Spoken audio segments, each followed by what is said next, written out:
অনেকে তো অনেকভাবেই পালং শাকের তরকারি রান্না করে খেয়েছেন। তো আমার মতো এভাবে একদিন ট্রাই করে দেখুন। আসসালামু আলাইকুম। যে যেখান থেকে আজকের আমার এই রান্নার ভিডিওটি দেখছেন, নুবরি চ্যানেলের পক্ষ থেকে আপনাদের সব্বাইকে অনেক অনেক অভিনন্দন। আমি এই তো পালং শাক রান্না করার জন্য কড়াইয়ে মশলা কষিয়ে নিচ্ছি।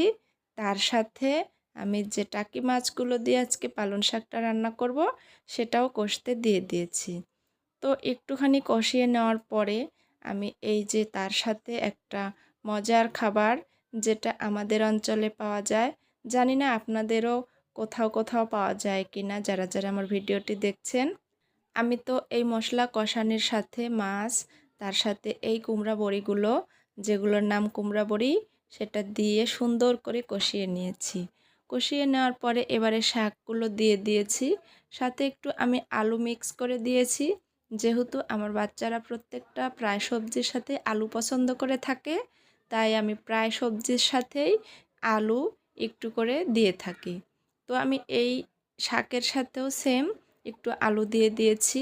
এই যে দেখুন, আমি এই যে সুন্দরভাবে এই হচ্ছে যে কি বলে, শাকগুলো মশলার সাথে মাছ যেগুলো দিয়েছিলাম, কুমড়া বড়িগুলো সব সুন্দর করে নেড়ে চেড়ে একটু পানি দিয়ে তার সাথে আমি মিশিয়ে নেব।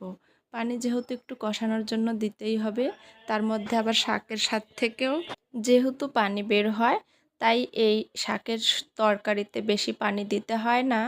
তো আমি বেশি পানি দেই নাই, অল্প একটু পানি দিয়েছি। সাথে সমস্ত সুন্দরভাবে মিশিয়ে এবারে ঢাকনা দিয়ে কিছুক্ষণ রান্না করে নেব। এই তো এবারে ঢাকনা তুলে দেখে নিলাম।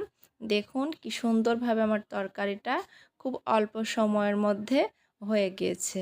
আমি একবার নেড়েচেড়ে সব মিশিয়ে নিব।